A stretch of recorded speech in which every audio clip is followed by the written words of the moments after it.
Uncle Wallace tapped his crystal wine glass. The room went dead silent. I had just spent 3 weeks surviving on black coffee to keep his company servers from collapsing. He cleared his throat and announced he was handing full control of my artificial intelligence project to his son, Otis. The same guy who recently bombed 3 entry-level interviews. A thick stack of paper slammed onto the mahogany table right in front of me. A non-compete agreement. Wallace stared me down, reminding the entire room how he pulled my parents out of bankruptcy 20 years ago. My mother's trembling hand grabbed my sleeve. She leaned in, begging me in a frantic whisper to just apologize and keep the peace. I set my silver fork down. I locked eyes with him and took a slow, deep breath. I kept my hands perfectly steady in my lap. Under the heavy linen tablecloth, my thumb found the screen of my phone. The device unlocked in the dark. 3 taps. That was all it took to enter the cloud infrastructure portal. I navigated to the master control list and located the global administrator accounts for Otis and Wallace. Swipe left. Revoke access. Confirm. The system processed the lockout instantly. I pushed my chair back, letting the wooden legs scrape harshly against the dining room floor. The screech cut through the tense silence. I stood up, smoothed the wrinkles from my dress, and told them all to enjoy the rest of their evening. Then I turned my back and walked out the front door. The cool night air hit my face, and the agonizing weight in my chest finally lifted. My name is Calantha. I am 38 years old, and for the last decade, I have been the lead systems engineer keeping this family's corporate empire breathing. But to them, I was never a professional. I was just the debt collector's daughter. Growing up, whenever Otis threw a tantrum and wanted my science fair project or my college recommendation slot, my mother would physically pry the opportunities from my hands and give them to him. She would pull me aside, her hands shaking, her eyes darting nervously toward Wallace's office. "Just let him have it," she would whisper. "Remember what your uncle did for us. We owe him our lives." For 20 years, my parents lived like terrified ghosts in their own skin, constantly bowing their heads because Wallace bought their bankrupt business for pennies and called it a heroic rescue mission. False gratitude is the absolute cruelest chain a person can lock around your neck. It disguises a lifelong hostage situation as a generous favor. They shattered my parents' self-worth with that single concept. Gratitude. Now, Wallace thought he could use that exact same guilt to force me to hand over a multi-million-dollar artificial intelligence system to a boy who could not even troubleshoot his own email password. But Wallace made one catastrophic miscalculation tonight. He forgot who actually built the digital cage he was trying to lock me inside. And he completely forgot who held the master keys. The morning after the dinner, I was halfway through my first cup of coffee when my phone lit up. It was a text from Otis. He didn't ask how I was. He did not apologize for the night before. He just sent a string of question marks, followed by a demand to fix the internal developer portal immediately because he had a board meeting in an hour. I did not reply. I watched the 3 dots of his typing bubble appear and disappear, frantic and desperate. Then came the call from Wallace. I let it ring until it went to voicemail. I could almost hear his teeth grinding through the speaker as he threatened to make my severance package as empty as my chair if I refused to restore his access. He was trying to starve me out. He thought that by withholding my final payout, I would be crawling back within 48 hours, begging for my old job just to pay rent. But Wallace was playing a game from 20 years ago. He did not know I had spent the last month quietly preparing for this exact moment. I had already liquidated my retirement fund and taken out a private loan against my car.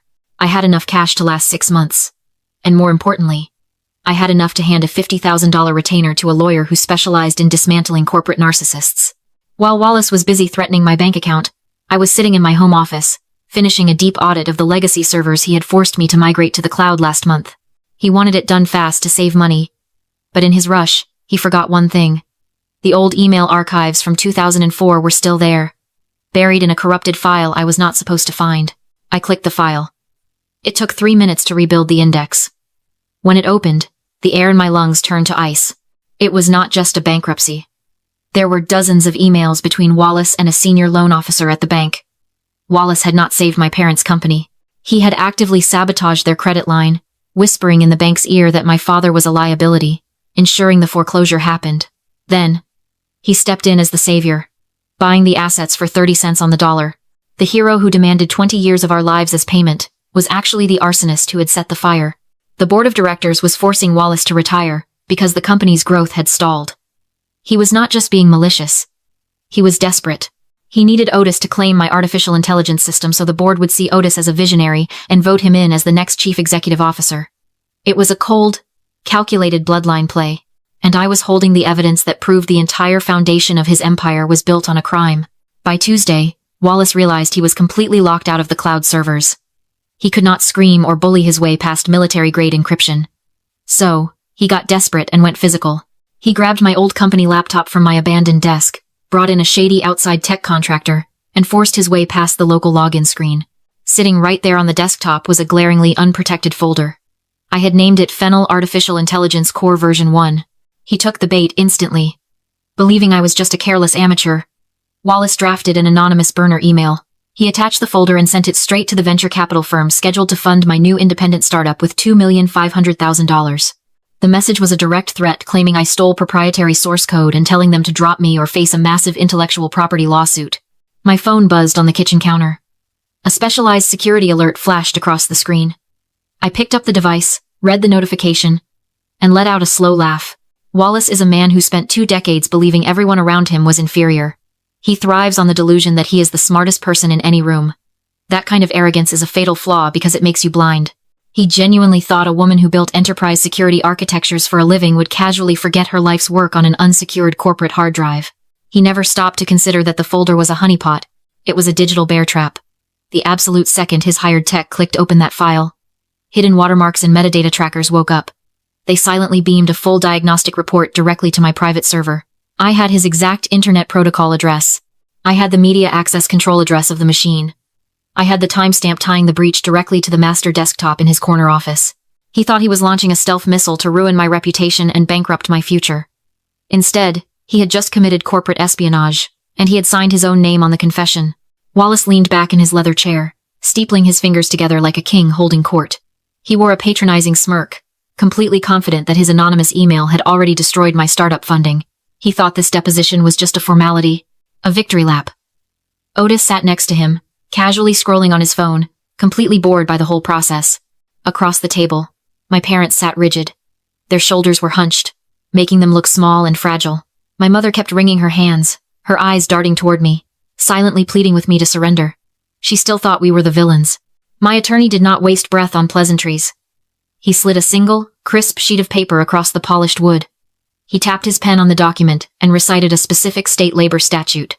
He informed Wallace that by maliciously withholding my final severance payout past the legal deadline, the company had automatically voided my non-compete agreement.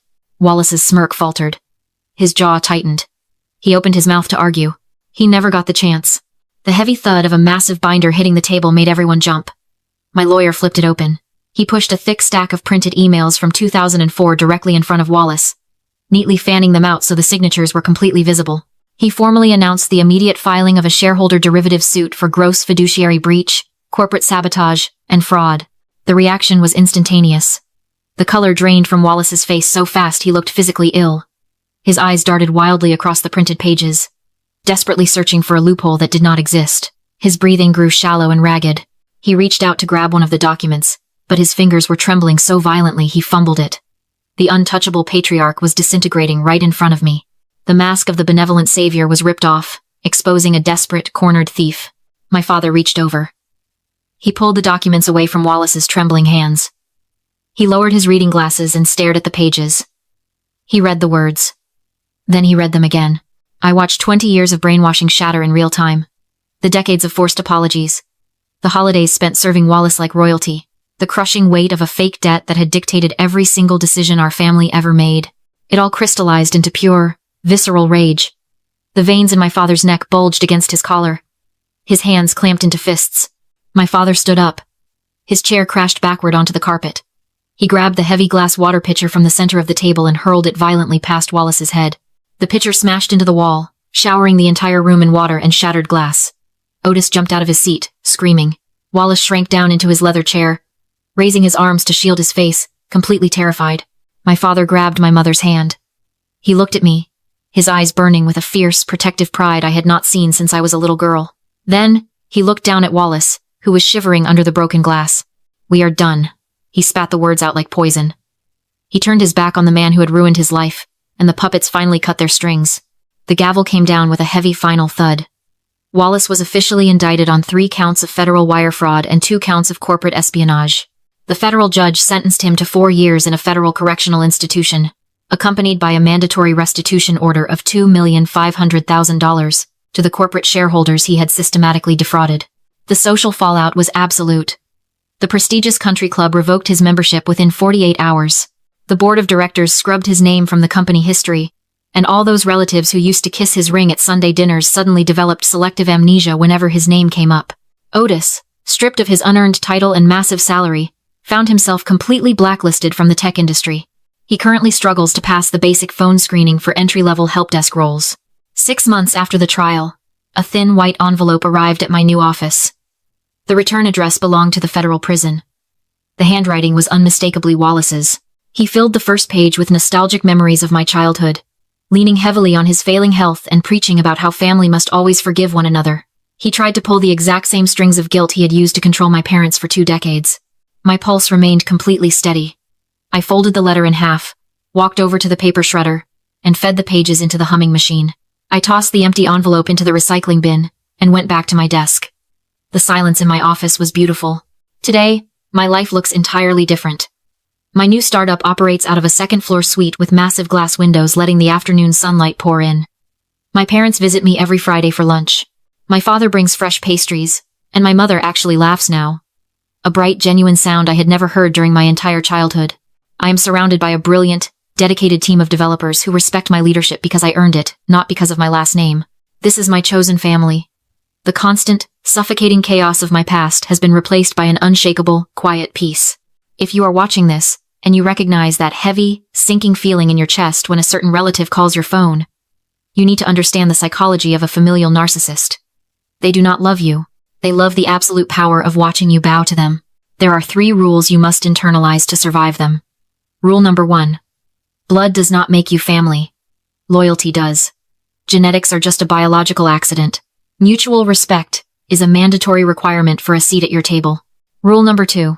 Your silence against their manipulation is not patience. It is complicity. Yielding your boundaries just to keep the peace, exactly like my parents did, is nothing but an open invitation for toxic people to exploit you further. They will never respect a boundary you refuse to enforce. Rule number 3. Recognize the trap of gratitude. Never hand over the control of your life to someone who constantly reminds you of what they gave you. A gift that comes attached to a chain of control is not an act of kindness. It is subtle, devastating extortion. That night at the anniversary dinner, I thought I was blowing up my entire family. In reality, I was taking a sledgehammer to an invisible cage and rescuing the people trapped inside. Look closely at your own life. What invisible chains of gratitude are currently suffocating you? Who is holding a past favor over your head to keep you small and compliant? You are allowed to walk away from people who hurt you, even if you share a last name. Share your story in the comments below. Take your power back. Cut those toxic ties. And finally start breathing your own air. Wow, what a ride. I know exactly what you are screaming at the screen right now. You are sitting there thinking, why on earth did her parents stay loyal for 20 years? Why did Calantha endure a decade of building an empire for an uncle who treated her like absolute garbage? It is incredibly easy to judge from the outside. But let me introduce you to something psychologists call the slot machine effect, or intermittent reinforcement. Toxic manipulators like Wallace do not just torture you 100% of the time. If they did, you would walk away immediately. Instead, they drop tiny, unpredictable crumbs of hope. A rare compliment here. A fake favor there. A constant reminder that they saved you when you were down. You keep pulling the lever, hoping for the jackpot of genuine family love and validation, but you only ever get pennies. Calantha and her parents were not weak or stupid. They were neurologically addicted to a rigged game. But when Calantha finally snapped out of the fog, she executed an absolute masterclass in financial self-defense. Let's break down her street-smart playbook, because this is exactly how you handle a corporate or family narcissist. First, notice how she handled the initial attack. Building the case. When Wallace tried to steal her artificial intelligence project, she did not scream or throw a tantrum. Emotion is the exact fuel a narcissist wants. Instead, she quietly revoked his access and set a digital honeypot. She anticipated his next move and let his own blinding arrogance trap him in a federal wire fraud charge. Document everything, secure your assets, and let them dig their own grave. Second, she used the audit strategy. Scammers and manipulators absolutely hate details. Wallace relied entirely on the vague, emotional myth that he was the family savior. But Calantha did not argue with his myth. She dug into the legacy servers and audited those 2004 emails. She followed the cold, hard paper trail. Never take a manipulator's word for what happened in the past. Look at the receipts. The truth is always in the math. Finally, she executed the buyout. Wallace thought he could starve her into submission by maliciously withholding her severance pay. He tried to cut off her oxygen, but Calantha had already liquidated her retirement funds and taken a loan to hire a shark of a corporate lawyer. She understood a critical life lesson. Sometimes you have to spend your own money to finance your own liberation. She did not wait to be rescued. She invested heavily in her ultimate freedom. Here is the verdict. Toxic manipulators bank on your fear, your isolation, and your misplaced gratitude. But the exact moment you stop playing by their twisted emotional rules and start playing by cold, hard facts, their entire empire crumbles. Your peace of mind, your talent, and your future are worth so much more than a fake debt to a fraudulent savior.